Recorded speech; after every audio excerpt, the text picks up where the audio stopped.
السلام علیکم دوستو، کیا حال ہے؟ آج میں آپ کو سیالکوٹ کے بارے میں کچھ معلومات بتانے والا ہوں، تو آپ نے اس ویڈیو کو مکمل دیکھ لینا ہے اگر آپ سیالکوٹ کے بارے میں معلومات حاصل کرنا چاہتے ہیں۔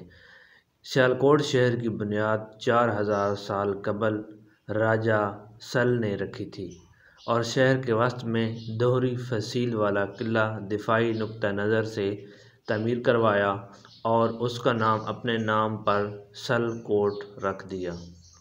جس وقت راجہ سل نے اس قلعہ کی بنیاد رکھی اس وقت اصل شہر آج کل کے ٹبہ، ککے زیاں، امام صاحب، ٹبہ سیداں، ٹبہ شوالا اور دھاروال اور پالا شاہ گیٹ پر مشتمل تھا۔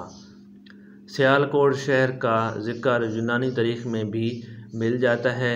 یاد رہے کہ سکندر اعظم نے 323 قبل مسیح میں شمالی پنجاب پر حملہ کیا تھا۔ یونانی مورخین کے مطابق اس وقت اس شہر کی آبادی 80,000 کے قریب تھی، جنہیں سکندر اعظم نے اس خدشے پر قتل کر ڈالا کہ یہ دوسرے شہروں کو فتح کرنے میں مزاحمت کر سکتے ہیں۔ اس کے بعد 300 سال قبل مسیح میں دریائے سندھ اور دریائے راوی چناب میں زبردست طغیانی آنے سے سیالکوٹ اور گرد نواح کے علاقے صفحہ ہستی سے مٹ گئے۔ انڈو یونانی دور میں ایتھوڈیٹ خاندان کے مہندیوال نامی راجہ نے یہاں کا تخت سنبھالا۔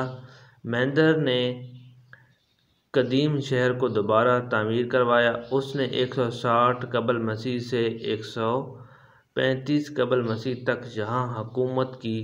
دوبارہ تعمیر شدہ شہر کو پرانے شہر سے ہٹ کر تعمیر کیا گیا کیونکہ تباہ شدہ شہر کی جگہ پر دوبارہ شہر تعمیر کرنا ایک مشکل کام تھا۔ مہندر کی حکومت کے تحت اس شہر نے ریشم کی وجہ سے مشہور تجارتی مرکز کے طور پر ترقی کی۔ مہندر نے بدھ مت مذہب کو قبول کیا اور اس کے بعد یہ شہر بدھ مت کا اہم مرکز بن گیا۔ قدیم یونانی کتابوں میں اس نئے شہر کا نام سگالا کے نام سے ملتا ہے جو انڈو یونانی سلطنت کے پایہ تخت تھا۔ آس پاس کے علاقے کی کھدائی سے یہاں قدیم یونانی تہذیب کے آثار بھی ملتے ہیں۔ دوسری صدی عیسوی میں راجہ صالباہن یہاں کا حکمران تھا۔ اس کا تعلق گجر قوم کے ہن قبیلے سے تھا۔ راجہ صالباہن نے یہاں وہ مشہور تاریخی قلعہ تعمیر کرایا جسے قلعہ سیالکوٹ کہا جاتا ہے۔ اس کے بعد راجہ رسالو سیالکوٹ کے تخت پر بیٹھا۔ رسالو گجر کے نام سے آج بھی ایک مقام سیالکوٹ میں مشہور ہے۔ اس کے بعد یہ علاقہ کشان گجر سلطنت کا حصہ بن گیا جو طویل عرصہ تک کشان سلطنت کا حصہ رہا۔ یاد رہے کہ ہفتالی آج بھی گجر قوم کی ایک مشہور گوت ہے۔ انہوں نے ٹیکسلا کے حکمران خاندان کو بھی سیالکوٹ میں پناہ لینے پر مجبور کیا مگر بعد ازاں ہفتالیوں نے سیالکوٹ کو بھی فتح کر لیا۔